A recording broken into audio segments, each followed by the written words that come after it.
Dernier journal de ce mois de septembre sur Radio Horizon. Mesdames et messieurs, soyez les bienvenus. Dans cette édition, nous allons parler du rôle des ONG dans le développement d'un pays. L'exercice des activités qui provoquent des nuisances sonores doit respecter les réglementations en vigueur. Et puis, les troubles du rythme cardiaque multiplient par 5 le risque d'accident vasculaire cérébral.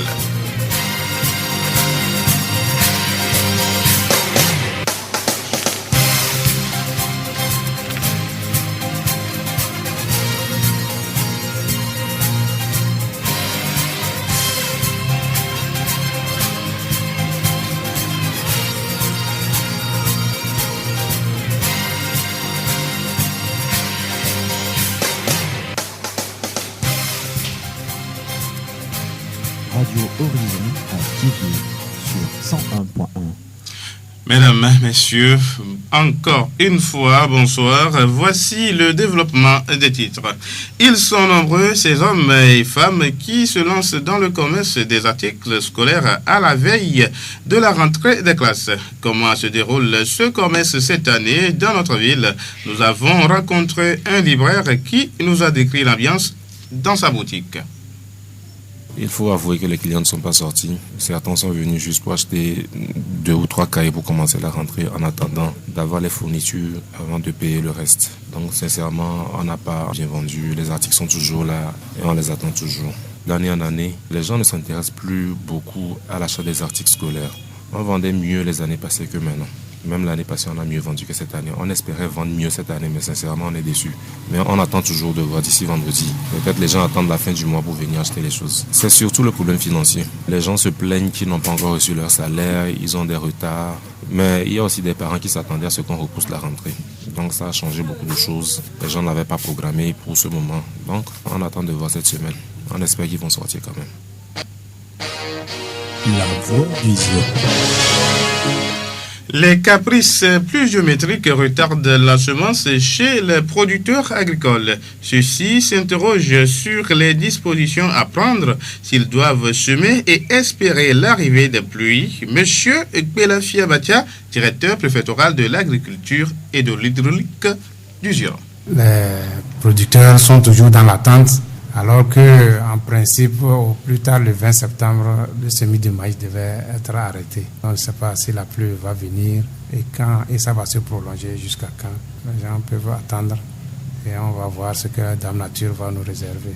Au plus haut sommet, des projets sont en attente d'être exécutés. On peut parler des projets de rétention d'eau, d'aménagement des bas-fonds, des projets d'irrigation. Mais l'exécution tarde. On espère que d'ici peu, ça va arriver pour soulager un peu l'attente des producteurs. Parce que même s'il ne pleut pas et qu'il y a de l'eau et que le système d'irrigation marche, on peut quand même produire et récolter sans que la pluie ne tombe. Ça se passe ailleurs, pourquoi pas chez nous. Ceux qui ont les moyens peuvent eux-mêmes demander qu'on leur fasse des retenues d'eau.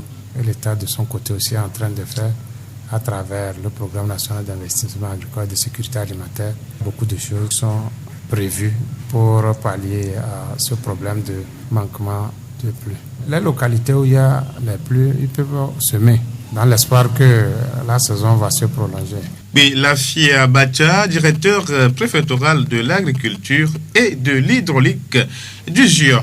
L'on remarque ces dernières années au Togo une forte propagation des organisations non gouvernementales. En nette croissance, ces ONG qui ne relèvent ni de l'État ni des institutions internationales ont pour mission de venir en aide aux communautés.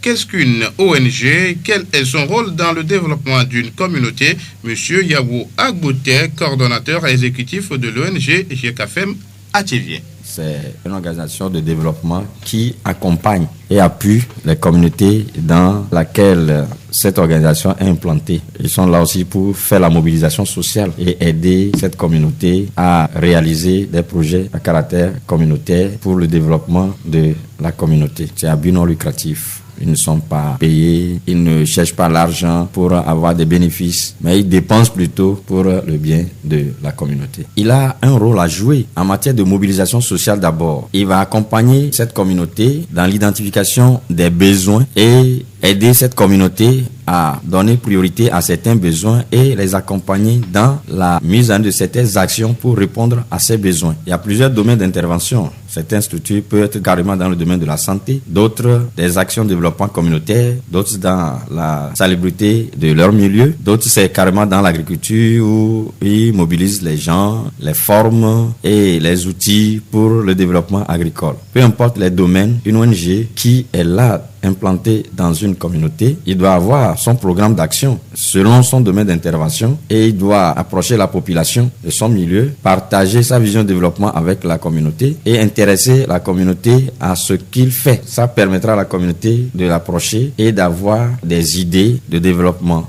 Selon M.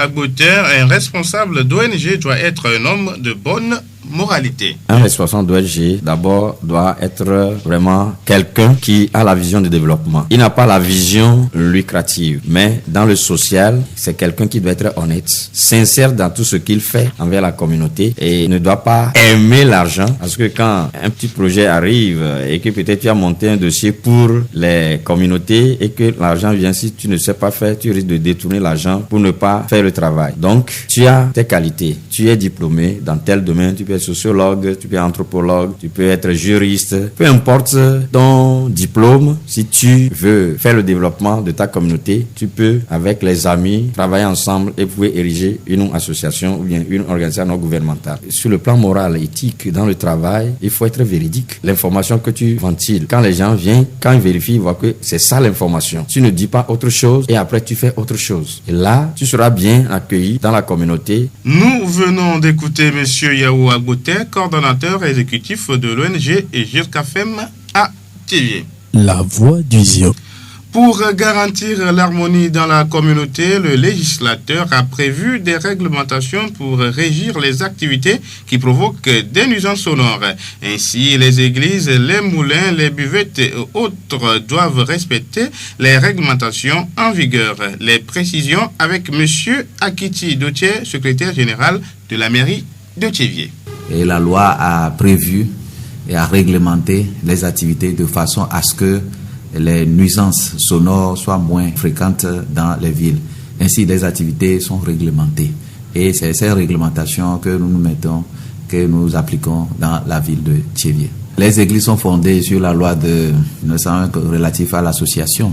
Mais l'exercice donc du culte doit s'exercer dans un cadre réglementaire et légal. C'est ainsi qu'il doit respecter les dispositions, il doit respecter les églises sans exception et aussi d'autres confessions religieuses doivent respecter donc les réglementations en vigueur en ce qui concerne les nuisances sonores, le respect de la tranquillité. Et c'est important, donc tout corps, toute congrégation, toute confession, au-delà les installations, que ce soit les bars, les installations relatives moulins et autres qui produisent du bruit, tous donc doivent respecter la réglementation en vigueur. Les églises ne sont pas épargnées non plus. Les églises doivent forcément avoir une autorisation d'installation.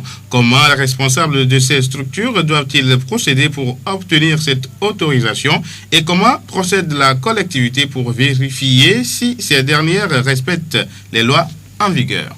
L'existence d'une association est réglementée par la loi. Il doit avoir une existence légale sur tout l'étendue du territoire. Autrement dit, il doit avoir le récépissé du ministère de l'administration territoriale qui confère à eux une existence légale. Et maintenant, avant de s'installer sur le territoire communal, ils doivent aussi recevoir d'autorisation. Car la commune doit savoir, parce qu'il y a certains lieux où on ne peut pas implanter certaines structures. Donc, avec notre cartographie, l'urbanisme qui existe, l'occupation du sol, on doit savoir où est-ce qu'une église prétendant s'installer, où est-ce qu'elle peut le faire ou est-ce qu'elle ne peut pas le faire. Nos services sont là, sont compétents et qui procèdent donc à des contrôles, vérifications avant donc toute installation. Le service technique, l'un de leurs rôles, l'une de leurs activités aussi, c'est de voir si tout se passe bien dans la ville. C'est pourquoi de temps en temps, il y a des contrôles de routine pour voir si tout le monde respecte la loi. Et lorsqu'on constate qu'il y a des faits qui ne sont pas respectueux des lois et qui enfreignent à des lois, on interpelle. On évite à s'expliquer et pour qu'on puisse réparer le tort. Quelles sont alors les sanctions prévues en cas de non-respect des règles? Que ce soit pour confession religieuse ou que ce soit pour d'autres activités, il y a des sanctions qui sont prévues, qui peuvent aller jusqu'à la fermeture, jusqu'à l'interdiction provisoire, à moins qu'on ne se conforme à la loi. Il y a même des amendes pour certains faits. Lorsqu'il y a des bruits excessifs aux heures de repos à la zone urbaine, on pourrait donc amender. Vous ne pouvez continuer l'activité que lorsque vous faites déclaration de bonne foi, de déclaration sur honneur, que vous ne recommencerez plus, et aussi lorsque vous aurez payé d'amende.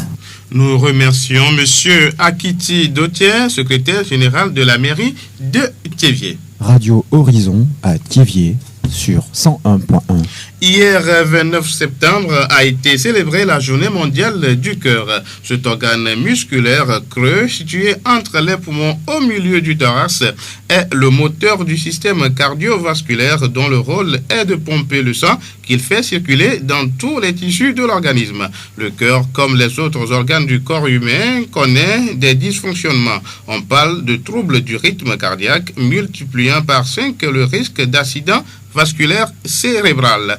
Professeur Bernard Lévy, cardiologue à l'hôpital Bichat à Paris, nous parle des manifestations d'un AVC. Vous avez toute une quantité de vaisseaux sanguins qui arrivent par le cou et qui vont irriguer le cerveau. Ces vaisseaux sanguins circulent, c'est leur fonction, et de temps en temps, vous avez soit un caillot qui vient boucher tel ou tel vaisseau, et provoquer donc un arrêt de la circulation dans la zone qui est irriguée par ce vaisseau, ou alors un vaisseau qui éclate et qui provoque une hémorragie dans une petite zone du cerveau. Et c'est les 20% qui restent, ce sont des accidents vasculaires cérébraux par hémorragie cérébrale. Et la difficulté, la spécificité de cette maladie, c'est que selon le vaisseau qui est concerné, ça va toucher l'aire de la vision, l'aire de la parole, l'aire de la motricité, l'aire des sensations, de la sensitivité, et que c'est une maladie très multiforme. Les personnes à risque sont déjà les sujets le plus souvent dans la deuxième partie de leur vie, qui sont hypertendus, qui ont une dyslipidémie, c'est-à-dire trop de cholestérol, trop de lipides dans le sang, qui ont des antécédents d'accidents vasculaires cérébraux dans leur famille, et ceux qui aussi ont un risque très augmenté d'accidents vasculaires cérébraux, ce sont ceux qui ont des troubles du rythme, en particulier une maladie très particulière, très spéciale, qui s'appelle la fibrillation auriculaire. Des traitements sont disponibles dans de grands hôpitaux pour soulager le mal et redonner une chance de réintégration sociale à la victime. Il est clair que les accidents vasculaires cérébraux les moins graves sont ceux qui récupèrent le plus vite. Il est clair aussi que si la personne qui vous concerne a fait un accident vasculaire cérébral il y a 5 ans ou 7 ans et qu'elle a encore des séquelles importantes, ces séquelles vont rester plus ou moins graves, mais elles vont rester. On s'améliore très vite juste après l'accident cérébral, et plus on est loin de cet accident vasculaire cérébral, plus les progrès sont lents. Professeur Bernard Lévy, cardiologue à l'hôpital Bichat à Paris. La voix du Zion. Éducation et formation maritime, tel est le thème retenu ce 30 septembre 2015 pour rappeler la journée de la mer à la conscience de toutes et de tous. Ce thème a été adopté pour mettre l'accent sur le large éventail d'activités que constitue l'éducation et la formation maritime, en particulier son caractère approprié et sa qualité en tant que fondation de secteur des transports maritimes, garant de la sécurité et de la sûreté. La vie maritime a profondément marqué l'histoire, l'économie, la culture et le patrimoine du Togo, raison pour laquelle le pays cherche de nouvelles voies pour construire un modèle de développement maritime intégré tenant compte des intérêts de tous les acteurs du secteur maritime. Également, ce 30 septembre, la communauté internationale commémore la Journée mondiale de la traduction. Le thème de cette année est le nouveau visage de la traduction. L'importance de la traduction n'est plus à démontrer dans nos sociétés. La traduction permet à toute personne d'avoir accès à une information dans sa langue natale ou nationale. Livres, films, journaux et communications diverses sont traduites de nos jours pour les populations. Cette journée est célébrée le jour de la Saint-Jérôme, patron des traducteurs. Il est le traducteur officiel de la Bible en langue latine.